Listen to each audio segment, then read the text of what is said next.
الحمد لله رب العالمين والصلاة والسلام على سيد الأنبياء والمرسلين وعلى آله وصحبه أجمعين. أما بعد فإن أصدق الحديث كتاب الله وأحسن الهدي هدي محمد صلى الله عليه وسلم وخير الأمور عواملها وشر الأمور محدثاتها وكل محدثة بدعة وكل بدعة ضلالة وكل ضلالة في النار.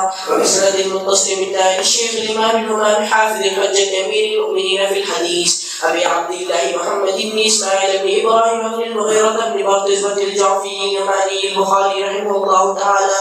اللهم انفعنا بعلومه وعلوم مجمعنا آمين يا رب العالمين. أنه قال: بسم الله الرحمن الرحيم. باب قيام ليلة القدر من الإيمان.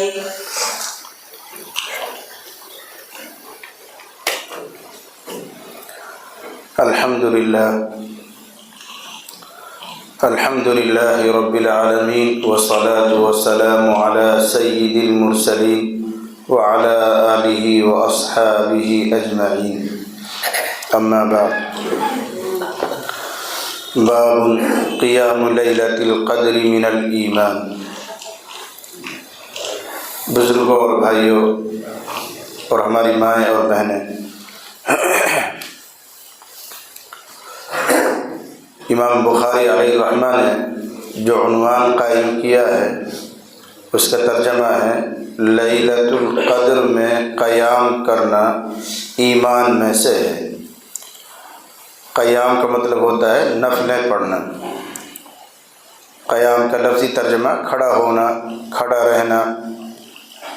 لیلۃ القدر میں کھڑا رہنا یعنی کھڑے ہو کر نفلیں پڑھنا، یہ بھی ایمانی عمل ہے۔ امام بخاری علیہ الرحمہ شروع سے ہی امور ایمانیہ بیان کرتے چلے آ رہے ہیں۔ وہ امور جو ایمانی ہوتے ہیں ان کو بیان کر رہے ہیں۔ درمیان میں 4 ابواب کے اندر ان امور کا تذکرہ تھا جو ایمانی امور کے خلاف اور ضد ہیں۔ مثلا نفاق کا تذکرہ آیا تھا، ظلم کا تذکرہ آیا تھا، اس سے پہلے کفران عشیر کا تذکرہ آیا تھا، اور المعاصی من امر الجاہلیہ، گناہ جاہلیت کی باتوں میں سے ان کا تذکرہ آیا تھا۔ یہ جو 4 ابواب قائم کیے تھے یہ ضمنی طور پر درمیان میں آئے ہیں، اس لیے کہ چیزوں کی معرفت کبھی کبھی ان کی ضد سے بھی ہوتی ہے۔ لأن الاشیاء تعرف بأضدادها، چیزوں کو ان کی ضد سے بھی پہچانا جاتا ہے۔ تو مزید وضاحت کے لیے، پہچان کے لیے درمیان میں 4 ابواب میں ان باتوں کا تذکرہ کیا جو امور ایمان کے خلاف ہیں۔ اب پھر اپنا سلسلہ شروع کر رہے ہیں امور ایمان۔ ان میں سے ایک چیز ہے لیلۃ القدر میں قیام کرنا۔ 2 چیزیں بالکل الگ الگ ہیں، دھیان کرنا ہے، باریک سا فرق ہے۔ ایک ہے قیام رمضان، دوسرا ہے قیام شب قدر۔ قیام رمضان کا مطلب ہے پورے رمضان کی راتوں میں نفلیں پڑھنا، جن کو ہم تراویح کہتے ہیں، اور اپنی طرف سے اضافہ کر کے پڑھیں، مزید وہ آپ کے اختیار میں ہے۔ تہجد پڑھیں، تو رمضان کی راتوں میں جو نفلی نمازیں پڑھی جاتی ہیں سب راتوں میں، ان کو کہتے ہیں قیام رمضان۔ ایک خاص عمل ہے لیلۃ القدر میں قیام کرنا، شب قدر میں قیام کرنا، یعنی نفلیں پڑھی آپ نے تراویح کے طور پر، پھر پوری رات بیدار رہ رہے ہیں آپ شب قدر کی تلاش میں، تو مزید آپ نفلیں پڑھ رہے ہیں اپنے طور پر، اس کو کہیں گے قیام لیلۃ القدر، لیلۃ القدر میں قیام کرنا۔ امام بخاری علیہ الرحمہ فرما رہے ہیں کہ یہ چیز بھی ایمانی بات ہے، اور مدعا وہی ہے کہ ایمان ذو اجزاء ہے، اس کے بہت سے اجزاء ہیں، ان سب سے مل کر ایمان بنتا ہے۔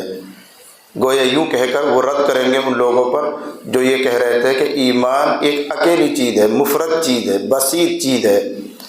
معلوم ہوا کہ ایمان کے تو بہت سے اجزاء ہیں، لیکن ہم شروع سے آپ کو بتا رہے ہیں کہ یہ جو اجزاء ہیں یہ اجزاء مکملات میں سے ہیں، تزئینی اجزاء ہیں، کامل کرنے والے اجزاء ہیں۔ وہ اجزاء نہیں ہیں جن سے کوئی چیز مرکب ہوتی ہے، جن سے کوئی چیز وجود میں آتی ہے، جن کو کہتے ہیں اجزاء مقومہ۔ یہ پرانی بات ہو گئی، تو اپنے اس سلسلے کی طرف وہ لوٹ رہے ہیں۔ ہمیں ان باتوں پہ بہت زیادہ توجہ نہیں کرنی ہے، تو علماء کا اور طلباء کا کام ہوتا ہے۔ یہاں جو عوامی درس ہو رہا ہے اس میں خاص نقطہ جو ہے وہ حدیث فہمی ہے۔ حدیث شریف آ رہی ہے، حضرت پیغمبر صلی اللہ علیہ وسلم نے ارشاد فرمایا من یقم لیلۃ القدر ایمانا واحتسابا غفر له ما تقدم من ذنبه۔ حدیث کا ترجمہ ہے، آپ نے ارشاد فرمایا کہ جو آدمی شب قدر میں، قدر کی رات میں کھڑا رہے ایمان کے ساتھ، وہ احتساباً اور امید ثواب کے ساتھ، ثواب کی امید لگا کر، غفر له ما تقدم من ذنبه، تو اس کے سابقہ گناہ، پچھلے گناہ معاف کر دیے جاتے ہیں۔ اس میں کئی باتیں آپ کو سوچنی ہیں، سمجھنی ہیں۔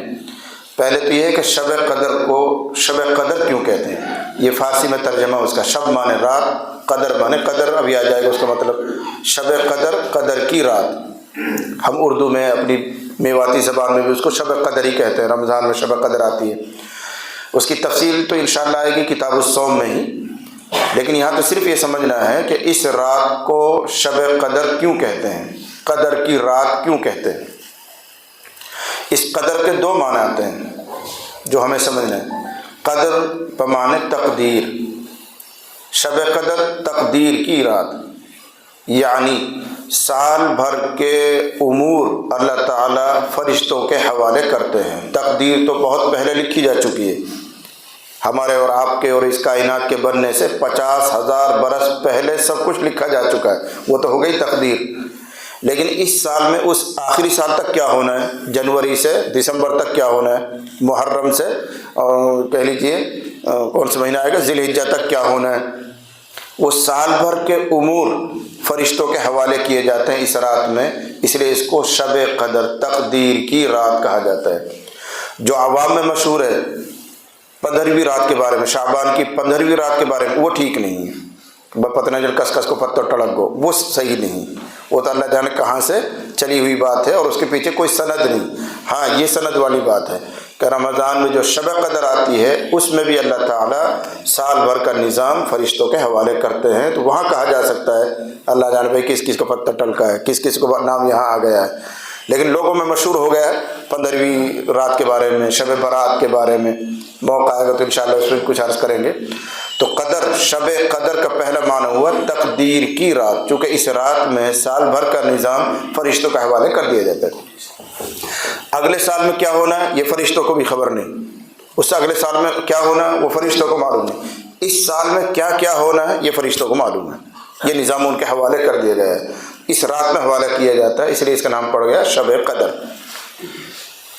دوسرا مطلب علماء نے بیان کیا کہ قدر کے معنی ہوتے ہیں قدر و منزلت، مقام، رفعت اور شان، بے فلاں آدمی تو بڑی قدر و منزلت والا ہے، ایسے بھی بولتے ہیں، تو علو شان، بلندی شان کو بھی قدر کہتے ہیں۔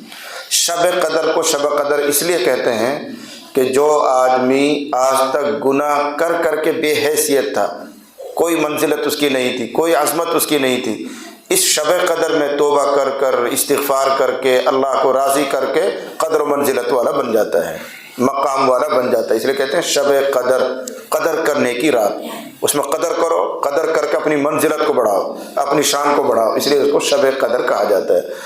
پھر تفسیر میں آپ نے سنا تھا کہ اللہ تعالیٰ نے یہ شب قدر کی فضیلت صرف اس امت محمدیہ کو عطا کی ہے، پہلے نہیں تھی، اس امت کو یہ خصوصی انعام ہے کہ شب قدر اس کو عطا کی گئی، اور اس کی وجہ بھی وہاں آپ نے جانی تھی کہ حضرت محمد صلی اللہ علیہ وسلم نے صحابہ کرام کو سنایا کہ پچھلی امت کے لوگ 500 سال، 1000 سال، 700 سال عبادت کرتے تھے، تو صحابہ کرام کے دل میں یہ بات آئی کہ پھر تو ہم سب سے پیچھے رہ جائیں گے، ہماری عمریں 80 سال، 70 سال، 60 سال، وہ 70، وہ کہہ لیجیے 700 سال، 800 سال عبادت کر رہے ہیں، ہم 80 سال عبادت کر رہے ہیں، برابر کیسے ہو جائیں گے؟ تو اللہ تعالیٰ نے یہ صورت نازل کی اور بتایا گیا کہ اللہ تعالیٰ نے تمہیں تو ایک ہی رات اتنی بڑی دے دی ہے کہ اگر اس کی قدر کر لو، اس میں تم نیکیاں کر لو، ثواب کما لو، تو ان لوگوں سے آگے نکل سکتے ہو۔ قدر کرنے والوں کے لیے تو موقع دے دیا گیا، تو اللہ تعالیٰ نے یہ انعام اس امت کو اس لیے دیا۔ اس رات میں قیام کرنے کی فضیلت آ رہی، من یقم لیلۃ القدر، جو آدمی اس شب قدر میں قیام کرے، یعنی نفلیں پڑھے، تراویح بھی پڑھی، تراویح کے بعد اب جاگ رہا ہے، تسبیح، تلاوت، نفلیں پڑھ رہا ہے، لیکن 2 شرطیں ہیں، ایماناً و احتساباً۔ نمبر 1 ایمان کی حالت میں، یعنی اس پر قیام پر ابھارنے والی چیز اس کا ایمان ہے. اس کا ایمان ہے تبھی تو وہ یقین کر رہا ہے، تبھی تو وہ مجاہدہ کر رہا ہے، مشقت اٹھا رہا ہے کہ رات برات نفلیں پڑھے گا. تو ایمان پہلی قید ہے، اس لیے کہ ایمان کے بغیر کوئی نیکی اللہ کی بارگاہ میں قابل قبول نہیں ہے. لہذا کفار جو بھی اعمال کرتے ہیں ان کا کوئی اجر و ثواب اللہ کے ہاں ان کو نہیں ملے گا. مثل الذین کفروا بربہم اعمالہم کرماد اشتدت بہ الریح فی یوم عاصف لا یقدرون مما کسبوا علی شیء ذلک هو الضلال البعید. ان لوگوں کے اعمال کی مثال جنہوں نے کفر کیا ہے، ریت کسی ہے، رماد ریت اور کہہ لیجیے راکھ کسی ہے. ایک تیز ہوا چل جائے تو وہ ساری راکھ اور وہ جو انہوں نے اکٹھا کیا ریت ویت پتہ نہیں کہاں اڑ جائے گا، ان کے ذرات بھی ہاتھ میں نہیں آئیں گے. ایسے ہی جب یہ موت کے نظر ہوں گے، مریں گے، تو ان کو جو بہت سارے اعمال نظر آ رہے ہیں، ہم نے یہ نیکی کی، ہم نے وہ نیکی کی، ہم نے یہ کیا، وہ سب اڑ جائے گا، ان کے ہاتھ میں کچھ نہیں آئے گا، اب منصورہ ہو جائے گا. تو کافروں کے اعمال کے تعلق سے صراحتاً آیا ہوا ہے، اس لیے کہ ایمان نہیں ان کے پاس.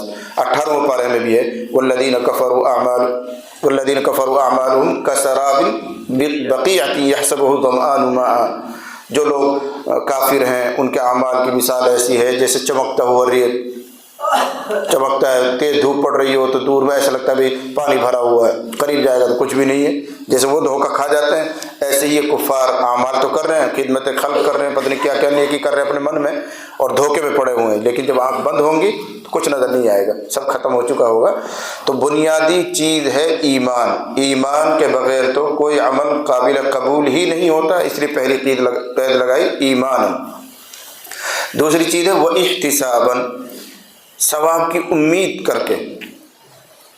یوں ہی نہ کھڑا ہو جائے، یوں ہی نفلیں پڑھنے شروع نہ کرے، بلکہ جس مخصوص عمل کو کر رہا ہے اس کے ثواب کی طلب میں آدمی کھڑا ہو، اللہ سے امید لگائے کہ اللہ مجھے اس پر اجر دے گا، اس کا یہ ثواب بنتا ہے، اللہ نے اس کی یہ فضیلت بیان کی ہے، نبی نے اس کا یہ ثواب بیان کیا ہے.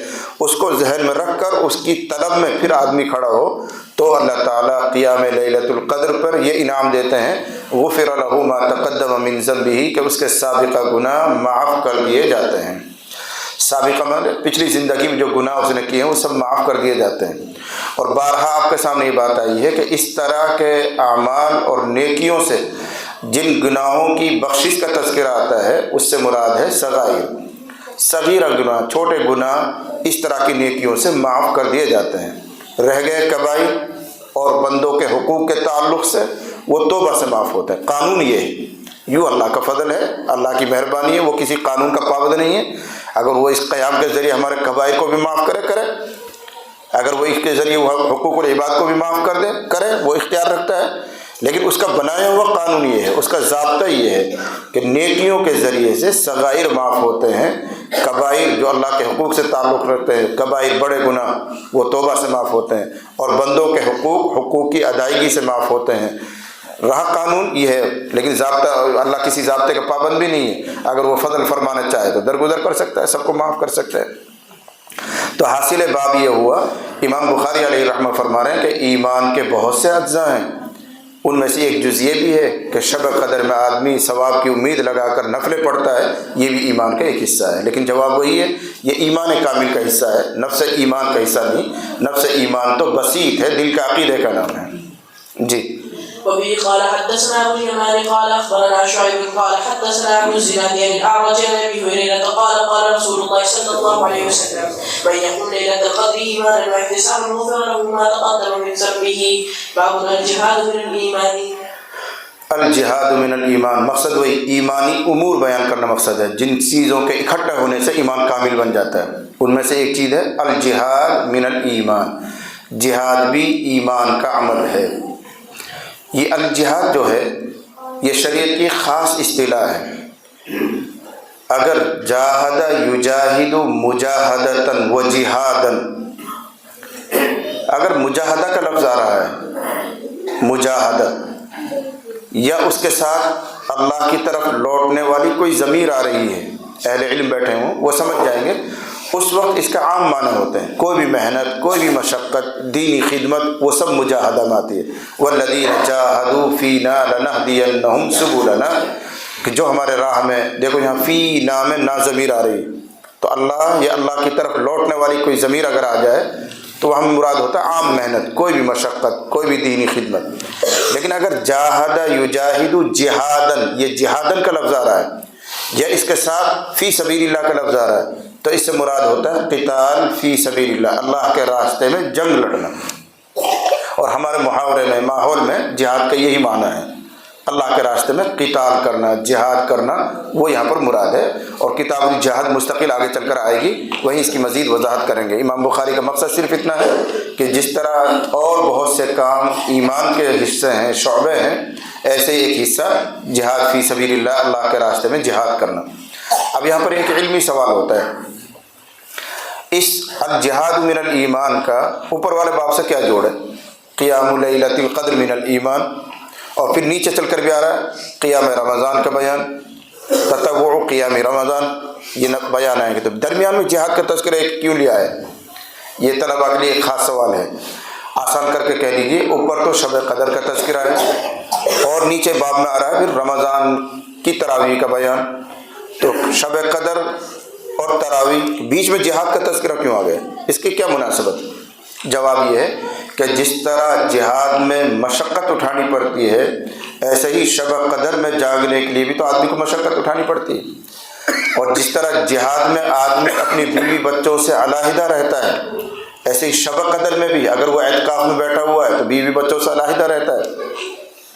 پھر جہاد میں گیا ہوا ہے شہادت کے شوق میں، لیکن اس کے اختیار میں نہیں ہے شہید ہونا، اور پتہ نہیں چلتا بھئی شہادت کا ثواب ملا کہ نہیں ملا ہے۔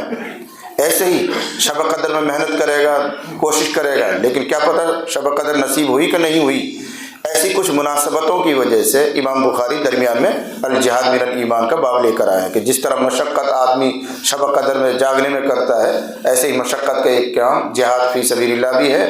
وہاں بھی یقینی طور پر نہیں کہا جا سکتا کس کو شہادت نصیب ہوگی، ایسے یہاں بھی نہیں کہا جا سکتا کس کو شب قدر نصیب ہوئی ہے یا نہیں ہوئی ہے، لیکن آدمی تلاش میں ہے، کوشش کرتا ہے، بار بار جہاد میں جاتا ہے طلب شہادت میں۔ ایسے بار بار زندگی میں آدمی کو قیام لیلۃ القدر بھی کرنا چاہیے، بار بار اس کو شب قدر کرنی چاہیے۔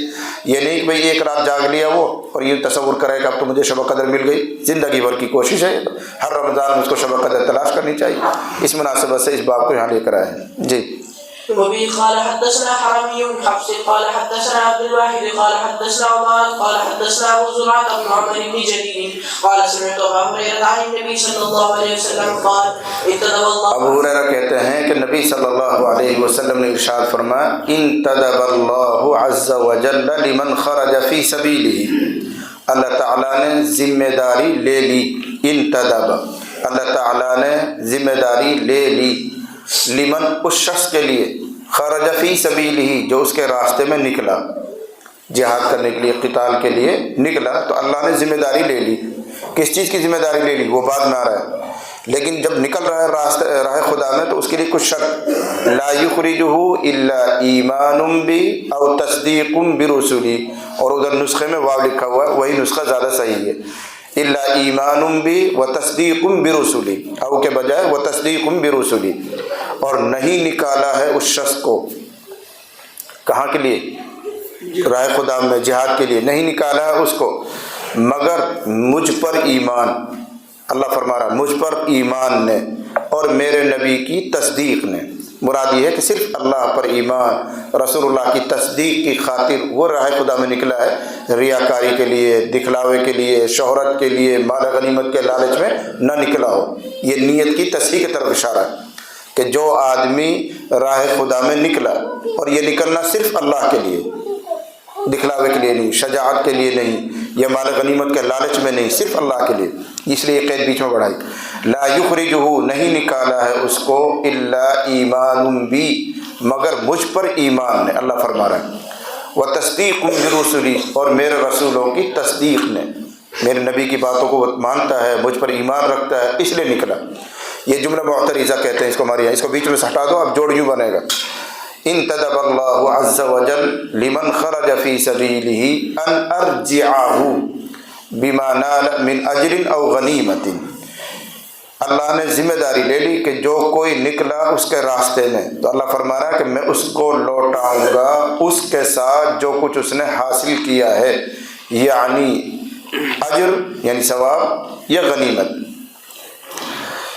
اور مختصر کرو اس کا ترجمہ. تو اللہ تعالیٰ فرما رہے ہیں میں اس کو اجر یا غنیمت کے ساتھ لوٹاؤں گا. اجر بھی ملے گا, غنیمت بھی ملے گی. غنیمت سے مراد مال غنیمت. اجر بھی ملے گا, ثواب بھی ملے گا, مال غنیمت بھی ملے گا. ایک او ادخلہ الجنہ, یا میں اس کو داخل کروں گا جنت میں. دو باتوں میں سے ایک تو ہوگی ہی ہوگی. اگر شہید ہو گیا جنت پائے گا, شہید نہیں ہوا تو اجر پائے گا یا مال غنیمت پائے گا. اور ایسا ہو سکتا ہے دونوں چیزیں ہو جائیں, اجر بھی مل جائے, مال غنیمت بھی مل جائے. لیکن اگر نیت میں تھوڑا بہت کھوٹ ہے تو غنیمت تو کہیں ہاتھ میں سے نہیں گئی, غنیمت تو ملے گی ملے گی. اس کو کہتے ہیں ہمارے یہاں یہ مانعۃ الخلو کے لیے ہے, او مانعۃ الخلو کے لیے, مانعۃ الجمع کے لیے نہیں ہے. یعنی دو باتیں دونوں اکٹھی ہو سکتی ہیں لیکن دونوں سے کوئی ایک خالی نہیں, کوئی ایک تو ملے گی ملے گا, اجر ملے گا یا غنیمت ملے گی.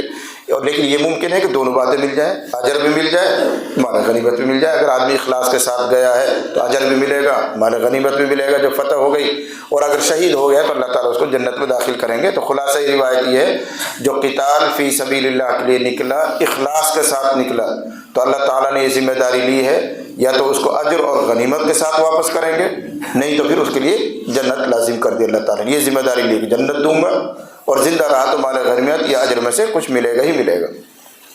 انتدب اللہ عز و جل, اللہ تعالیٰ نے ذمہ داری لے لی اس شخص کے لیے جو اس کے راہ میں نکلے کہ میں اس کو لوٹاؤں گا اجر یا غنیمت کے ساتھ, یا میں اس کو داخل کروں گا جنت میں. پھر پیغمبر نے ارشاد فرمایا خروج فی سبیل اللہ, اللہ کے راستے میں نکلنے کی فضیلت کو واضح کرنے کے لیے, لولا ان اشق علی امتی, اگر میری امت پر میں مشقت کا باعث نہ بن جاتا, اگر میں مشقت نہ کر دیتا اپنی امت پر, لفظی ترجمہ, ما قعدت خلف سریۃ, تو کسی سریے سے میں پیچھے نہ رہتا. یعنی ہر جہاد میں جاتا, ہر چھوٹی بڑی جماعت میں نکلتا. جہاد کے لیے بھی چھوٹی جماعت بڑی جماعت اس طرح جاتی تھی. 100-200 آدمیوں کو ایک دستہ جا رہا ہے, 1000-2000 آدمیوں کی فوج جا رہی ہے, 10-20 ہزار کی فوج جا رہی ہے. تو بڑا جو جنگ کے لیے جاتے ہیں اس کو کہتے ہیں غزوہ, اور 10-20-50-100 آدمی جا رہے ہیں اس کو عربی میں کہتے ہیں سریہ. چھوٹا کتاب المغازی اس کی دوسری جلد آئے گی, اس میں مستقل بحث آئے گی. تو حضور فرما رہے ہیں چھوٹا ہو یا بڑا جہاد کا موقع ہو میں کسی سے پیچھے نہ رہتا, ہر ایک میں جاتا. لیکن میرے جانے سے امت کو مشقت ہو جائے گی اس لیے میں نہیں جا رہا ہوں. حضور کے جانے سے مشقت کیوں ہوگی؟ پہلی مشقت یہ ہے اگر حضور علیہ السلام ہر غزوے میں جاتے, ہر سریہ میں جاتے, ہر جہاد کے موقع پر جاتے, تو آپ کے بعد آنے والے خلیفہ پر لازم ہو جاتا ہے کہ وہ بھی ہر غزوہ میں جائے, ہر جہاد میں جائے. رسول اللہ نے پابندی سے جو کام کیا ہے خلیفہ کو کرنا پڑے گا. تو ابو بکر کے لیے, حضرت عمر کے لیے, حضرت عثمان کے لیے, حضرت علی کے لیے جو بعد میں خلفاء بنے ان کے لیے مشقت ہو گئی. لیکن اس لیے حضور گئے نہیں, ہر غزوے میں نہیں گئے. روایات مختلف ہے, کسی میں 19 میں گئے, کسی میں 17 میں گئے, 18 میں گئے. کتاب المغازی میں تفصیل آئے گی. ساری زندگی آپ غزوات میں اور جہاد میں نہیں گئے ہیں, کبھی گئے ہیں کبھی نہیں گئے ہیں. لیکن اگر ہمیشہ جاتے تو خلفاء کے لیے دشواری ہو جاتی, ان پر ہر جہاد میں اور ہر سریہ میں جانا واجب ہو جاتا. ایک مشقت. دوسری مشقت یہ ہے کہ مدینہ منورہ میں رہ کر جو آپ انتظامات کرتے تھے, اور اگر آپ ہر غزوے میں جاتے ان انتظامات کو کون کرتا؟ مسلمانوں کی فلاح اور بہبود کے لیے اور بھی تو بہت سارے کام ہیں. اگر آپ ہر غزوے میں جاتے رہتے, ہر جہاد میں جاتے, تو امت مسلمہ کے جو فلاح اور بہبود کے اور کام ہو رہے ہوتے وہ رک جاتے. اس لیے رسول اللہ صلی اللہ علیہ وسلم کبھی گئے کبھی نہیں گئے, کبھی گئے کبھی نہیں گئے, تاکہ اور کام بھی انجام دیے جاتے رہے, چلتے رہے. یہ وہ امور ہیں جن کی وجہ سے حضور فرما رہے ہیں اگر میری امت پر مشقت کا ڈر نہ ہوتا, ما قعدت خلف سریۃ, تو کسی سریہ سے پیچھے میں نہ رہتا. سریہ سے مراد جہاد کی چھوٹی جماعت. وَلَوَدِدتُّ, تمنا, اور میں چاہتا ہوں, ود یود من چاہنا, میں چاہتا ہوں, انی اقتل فی سبیل اللہ, کہ میں قتل کیا جاؤں اللہ کے راستے میں, پھر زندہ کیا جاؤں, پھر قتل کیا جاؤں, پھر زندہ کیا جاؤں, پھر قتل کیا جاؤں. یعنی شہادت ایک ایسی اونچی نیکی ہے, رسول اللہ اس کے لیے تمنا فرما رہے ہیں کہ میں شہید ہو جاؤں, پھر زندہ ہوں, پھر شہید ہو جاؤں, پھر زندہ ہوں, پھر شہید ہو جاؤں. یہ میری تمنا ہے. اور حدیث شریف میں آئے گا, ترمذی میں روایت آتی ہے, اس میں بھی غالباً آئے گی کتاب الجہاد میں, کہ ایسا کوئی شخص نہیں ہے کہ مرنے کے بعد وہ دوبارہ دنیا میں آنے کی تمنا کرتا سوائے شہید فی سبیل اللہ کے. اللہ کے راستے میں جو شہید ہوا ہے وہ تمنا کرتا ہے، حالانکہ وہ جنت میں ہے، باغ و بہار میں ہے، نعمتوں میں ہے، پھر بھی وہ تمنا کرتا ہے کہ میں دوبارہ دنیا میں جاؤں، کیوں؟ پھر شہید ہو کر آؤں، پھر جاؤں، پھر شہید ہو کر آؤں، پھر جاؤں، پھر شہید ہوں، پھر پہنچوں، کیوں؟ شہادت پر جو اس نے اجر و ثواب پایا ہے اس کی وجہ سے وہ تمنا کرتا ہے کاش میں زندگی میں دنیا میں واپس لوٹوں، پھر شہید ہو کر آ جاؤں، پھر جاؤں، پھر شہید ہو کر آ جاؤں، تاکہ مجھے یہ انعامات اور مزید تر ملیں۔ تو ایک آدمی ایسا ہے جو شہید ہوگا وہ تمنا کرے کاش مجھے شہادت بار بار نصیب ہو ان انعامات کی وجہ سے جو بہت اونچے ہوتے ہیں۔ ان کا مطلب یہ نہیں کہ کل سے ہی تم تلوار اٹھا لینا۔ جہاد فی سبیل اللہ کسی امیر عام کے جھنڈے کے تلے ہوتی ہے، وہ امیر المومنین ہوتا ہے، وہ فیصلہ کرتا ہے، تبھی جہاد ہوتا ہے۔ آج کل جو کچھ ہو رہا ہے اس کو علماء جہاد نہیں مانتے ہیں، یہ دہشت گردی ہے، کسی کو کہیں مار دیا، کسی کا قتل کر دیا، کہیں بھی بم پھاڑ دیا، اس کا تعلق جہاد سے نہیں، وہ امیر المومنین طے کیا جاتا ہے، پھر وہ اذن عام کے ساتھ علماء کی ایک کمیٹی بنا کر ان سب کی اجازت لے کر پھر طے کرتا ہے کہ جہاد کرنا ہے کہ نہیں کرنا ہے۔ اپنے اپنے مرضی سے کوئی کسی کو قتل کرے، کہیں بھی بم پھوڑ دے اور کسی پہ تلوار چلا دے، اس کا نام جہاد نہیں مانتے ہیں علماء اور اہل تحقیق۔ یہ جو کچھ ہو رہا ہے ادھر کشمیر میں کہاں کہاں ہو رہا ہے یہ سب جہاد کے علاوہ ہے، یہ دہشت گردی ہے۔ جی إن كتب الله عز وجل لمن خرج في سبيله لا يخرجه إلا إيمان به وهو تصديق برسله أن أرجعه بما نال من أجر أو غنيمة أو أدخله الجنة ولو لا نشق على أمتي ما قعدت خلف سرية ولوددت أني أقتل في سبيل الله ثم أحيي ثم أقتل ثم أحيي ثم أقتل. باب التطوع قيام رمضان من الإيمان. تطوع قیام رمضان من الایمان، رمضان میں نفلی قیام وہ بھی ایمان میں سے ہے۔ دیکھیے آگے قیام رمضان، اوپر آیا تھا قیام لیلۃ القدر، لیلۃ القدر میں تراویح یعنی نفلیں پڑھنا، یہ ہے رمضان بھر پورے رمضان میں نفلیں پڑھنا، جس کا پہلا مصداق تراویح ہے۔ یہاں لفظ تطوع بڑھا ہے امام بخاری نے دو باتوں کی طرف اشارہ کرنے کے لیے، ورنہ تو یوں ہونا چاہیے تھا باب قیام رمضان من الایمان، کہ رمضان میں تراویح پڑھنا، رمضان میں کھڑے رہنا، کھڑے ہو کر نفلیں پڑھنا ایمانی کام ہے، یوں ہونا چاہیے، لیکن اس میں بڑھایا رمضان میں نفلی طور پر کھڑے ہو کر نماز پڑھنا۔ نفلی طور پر یہ لفظ کیوں بڑھایا؟ دو چیزوں کا اشارہ کرنے کے لیے، نمبر ایک تو تراویح کا حکم بیان کرنے کے لیے کہ تراویح جس کو ہم قیام رمضان کہتے ہیں یہ نفل ہے، یہ کوئی واجب اور فرض چیز نہیں ہے، وہ الگ چیز ہے۔ نفل کی پھر قسمیں ہوتی ہیں، دیکھو یاد رکھنا صحابہ کرام کے زمانے میں دور نبوت میں صرف فرض یہ ایک اصطلاح تھی، واجب یہ ایک اصطلاح تھی، اس کے بعد اس کے علاوہ جتنے کام ہوں ان سب کو نفل کہتے ہیں، سنتوں کو بھی نفل کہتے ہیں، سنت جو کام ہوتا ہے اس کو بھی نفل ظاہر، اصل چیز کیا ہے؟ فرض اور واجب، فرض اور واجب، اس کے علاوہ جو کچھ ہے اس کو سب کو حدیث میں نفل سے تعبیر کیا گیا۔ یہ فقہاء کرام نے تقسیم کی پھر کہ نفلوں میں جس کی بہت زیادہ اہمیت ہوتی ہے اس کو سنت کہتے ہیں، جس کی اتنی اہمیت نہیں ہوتی اس کو نفل ہی کہتے ہیں۔ پھر سنت میں بھی دو قسمیں کر دی ہیں، سنت مؤکدہ، سنت غیر مؤکدہ، لیکن حدیث کی اصطلاح میں فرض واجب کے علاوہ جو کچھ ہے وہ سب نفل مانا جاتا ہے۔ تو امام بخاری علیہ الرحمہ نے اس انداز پر یہ حکم لگایا کہ قیام رمضان یعنی تراویح کوئی فرض اور واجب چیز نہیں ہے، یہ ایک صرف سنت چیز ہے، نفل چیز ہے، فرض اور واجب سے زائد چیز ہے، پڑھیں گے تو ثواب ملے گا، نہیں پڑھیں گے تو آپ کسی واجب اور گناہ کے فرض کے چھوڑنے کے گنہگار نہیں ہیں، یہ کہنا چاہ رہے ہیں۔ دوسری ایک چیز کی طرف اشارہ کر رہے ہیں، حدیث میں جو یہ مضمون آتا ہے، حدیث میں نہیں محدثین کے یہاں، کہ بہت سے دینی کام ایمان کا جز ہیں، ایمان ذو اجزاء ہیں، جو بار بار آپ سنتے آ رہے ہیں، اور آسان کر لیجئے بہت سے دینی کام اور زائد کام ایمانی جز ہیں، ایمانی حصے ہیں۔ ان سے مراد کیا ہے؟ فرائض، نوافل یا صرف فرائض؟ جو کہا جا رہا ہے نا یہ ایمان کا حصہ ہے، یہ ایمان کا حصہ ہے، یہ ایمان کا حصہ ہے، تو اس سے مراد صرف فرض اور واجب ہیں یا اس کے علاوہ کچھ اور چیزیں بھی ایمان کا حصہ ہیں؟ تو امام بخاری دو طبقے ہیں علماء کے، ایک طبقہ وہ ہے جو ایمانی جز مانتا ہے صرف فرائض اور واجب کو، کہ ایمان ان سے مرکب ہے، یعنی فرائض سے مرکب ہے، واجبات سے مرکب ہے۔ نوافل جن کو کہا جا رہا ہے ان کو وہ اجزائے تکمیلیہ میں سے نہیں مانتے، علماء کا ایک طبقہ یہ ہے۔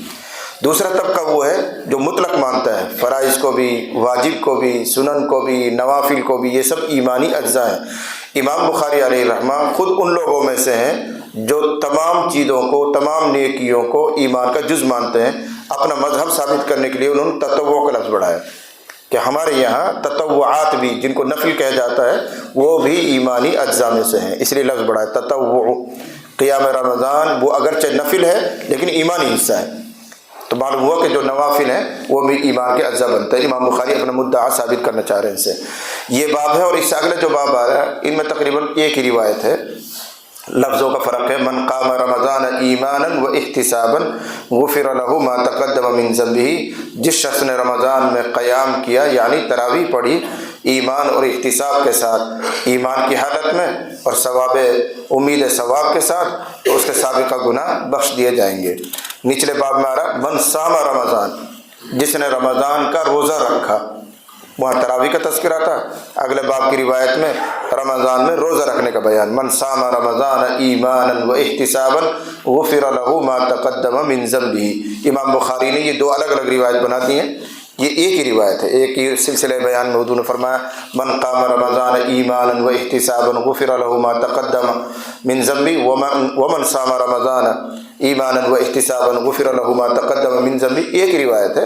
روایت کے ایک ٹکڑے کو قیام رمضان کے باب میں لیا ہے، روایت کے دوسرے ٹکڑے کو صوم رمضان کے بیان میں لیا ہے، روایت کو الگ الگ کر دیا امام بخاری نے، اس لیے ہم دونوں پر ایک ہی سلسلے میں کلام کر دیا اور دونوں کی عبارت اکٹھی پڑھی جائے گی۔ اس سے اگلا باب شروع کریں گے پھر۔ جی وبه قال حدثنا اسماعيل قال حدثني مالك عن ابن شهاب عن حميد بن عبد الرحمن عن ابي هريره ان رسول الله صلى الله عليه وسلم قال من قام رمضان ايمانا واحتسابا غفر له ما تقدم من ذنبه باب صوم رمضان احتسابا من الايمان. وبه قال حدثنا ابن سلام قال اخبرنا محمد بن فزيل قال حدثنا يحيى بن سعيد عن ابي سلمة عن ابي هريره قال قال رسول الله صلى الله عليه وسلم من صام رمضان ايمانا واحتسابا غفر له ما تقدم من ذنبه.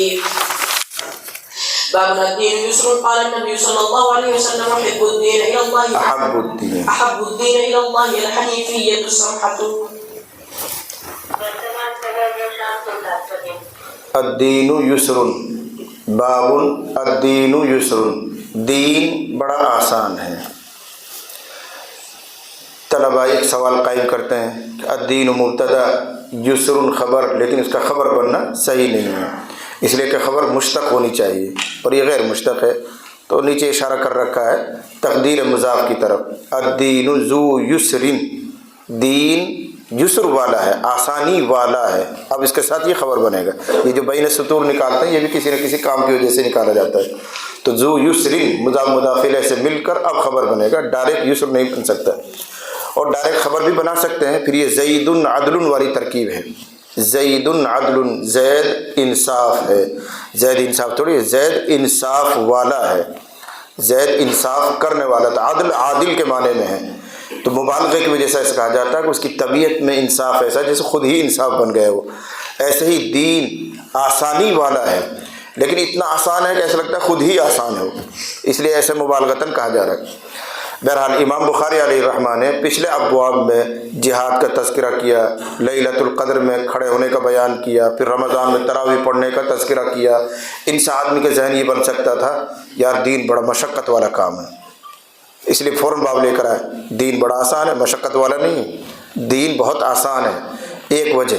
دوسری وجہ ہے کہ خود قرآن حکیم میں اللہ تعالیٰ نے جہاں روزوں کا تذکرہ فرمایا ہے، روزے کے بیان میں اللہ تعالیٰ نے روزوں کے تذکرے کے فوراً بعد آسانی کا اور مشکل کا تذکرہ کیا، یرید اللہ بکم الیسر ولا یرید بکم العسر۔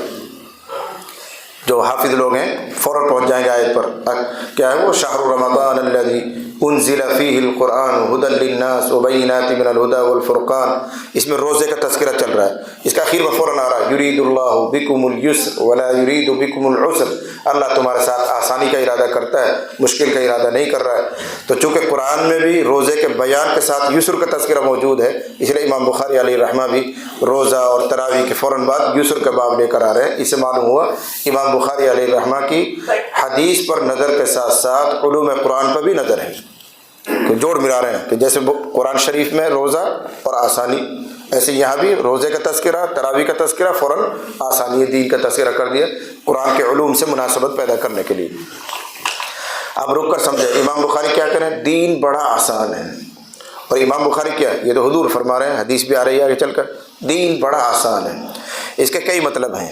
ایک مطلب تو یہ ہے ادیان سابقہ، جو پہلے جو دین گزرے ہیں ان کے مقابلے میں یہ دین اسلام بڑا آسان ہے، سہولت والا ہے۔ کیسے؟ پہلے دینوں میں بڑی مشقت اور بڑی سختیاں تھیں۔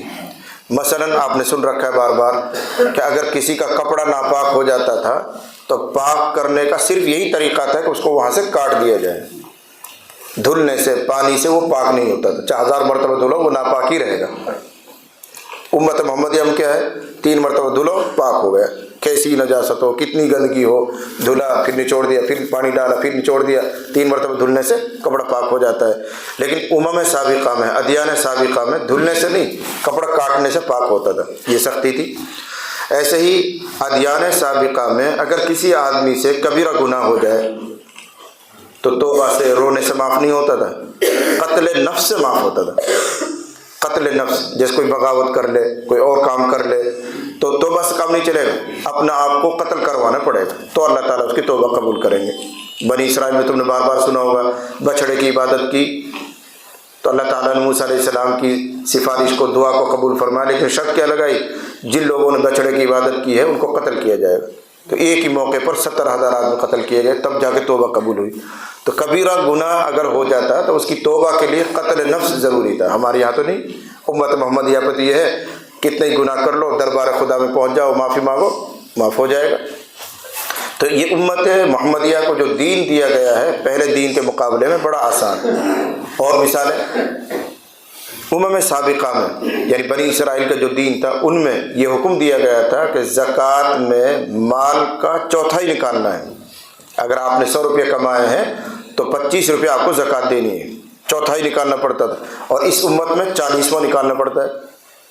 سہولت ہو گئی کہ نہیں؟ یہاں وہاں آپ کو چوتھائی نکالنا پڑ رہا ہے، اور اس امت میں حکم دیا گیا 40واں حصہ نکالو۔ بہت مقدار گھٹا دی گئی ہے، 2.5% نکالنا پڑ رہا ہے۔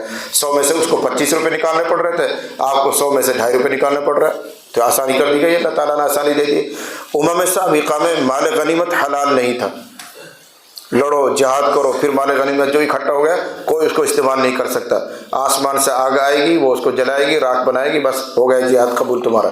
لیکن اس امت محمدیہ کے لیے مال غنیمت کو حلال کر دیا گیا۔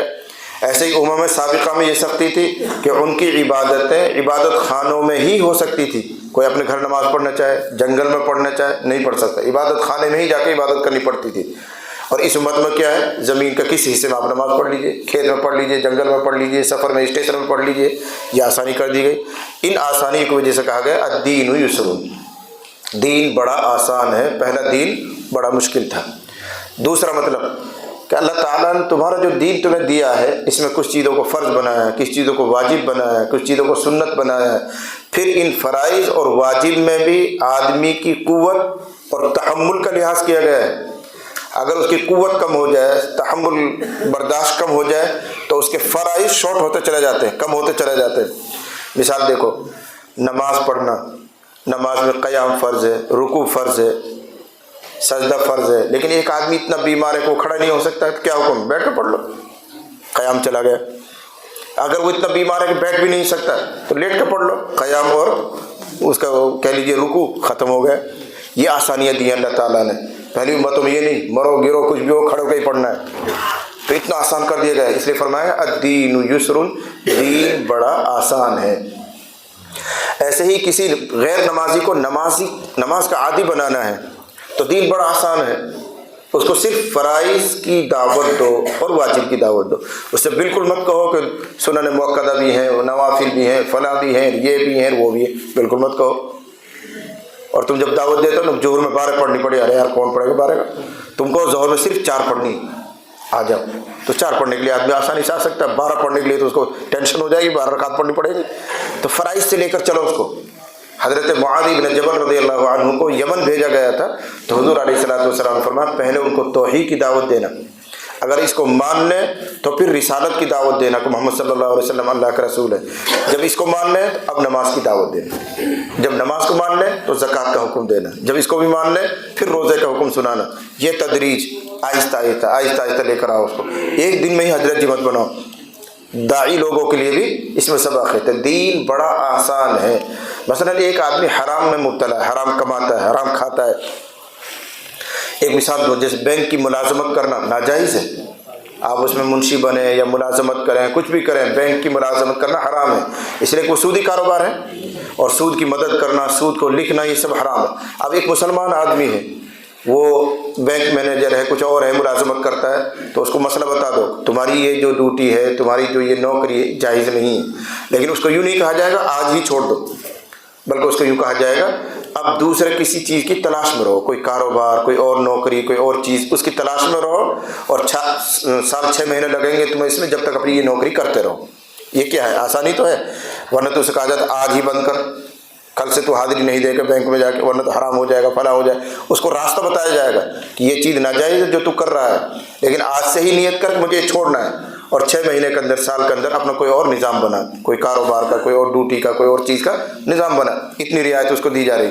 یہ ہے الدین یسر. اسی کو پیغمبر نے ارشاد فرمایا الدین یسر, دین آسان ہے, مشکل نہیں ہے, بقدر تحمل ہی اس میں عبادت کو فرض کیا گیا. پیچھے کیا کہا گیا تھا؟ پوری رات کھڑا رہنا, روزے رکھنا, فلاں کرنا. تو آدمی کا ذہن بنا یار بڑا مشقت والا کام ہے, اس لیے امام بخاری نے باب قائم کیا دین آسان ہے, جس میں جتنا دم ہے اتنا کرے. بس فرائض اور واجب ضروری ہے, نوافل ضروری نہیں. تم میں ہمت ہے تو شب قدر میں جاگو, نہیں ہمت ہے تو سوتے رہو, کوئی گناہ نہیں ہے. تم میں ہمت ہے, طاقت ہے بدن میں, تراویح پڑھو. نہیں ہمت ہے, فرض نماز پڑھو, واجب پڑھو, جا گھر جا کر آرام کرو. اگر بہت بوڑھے ہو گئے, بہت کمزور ہو گئے, بہت ناتواں ہو گئے, تم سے کھڑا نہیں رہ جاتا, جاؤ. تو آسانی تو آسانی ہے. اسی کو سمجھانے کے لیے امام بخاری نے باب قائم کیا الدین یسر. پھر ایک منقطع روایت لے کر آئے. منقطع کا مطلب ہے جس کی سند نہیں, تعلیقاً ذکر کر رہے ہیں کہ نبی صلی اللہ علیہ وسلم نے ارشاد فرمایا احب الدین الی اللہ, اللہ کے نزدیک پسندیدہ دین وہ ہے جو بالکل سیدھا بھی ہو اور آسان ہو. السمح معنی آسان, جو بہت نرم اور سیدھا ہو, وہ دین اللہ کو زیادہ پسند ہے. اس کی وضاحت حدیث میں ہو جائے گی. اب میں حدیث کا خلاصہ بھی آپ کو سناؤں. حضرت ابو ہریرہ رضی اللہ عنہ نبی کریم صلی اللہ علیہ وسلم سے نقل کرتے ہیں, آپ نے ارشاد فرمایا ان الدین یسر, دین بہت آسان ہے.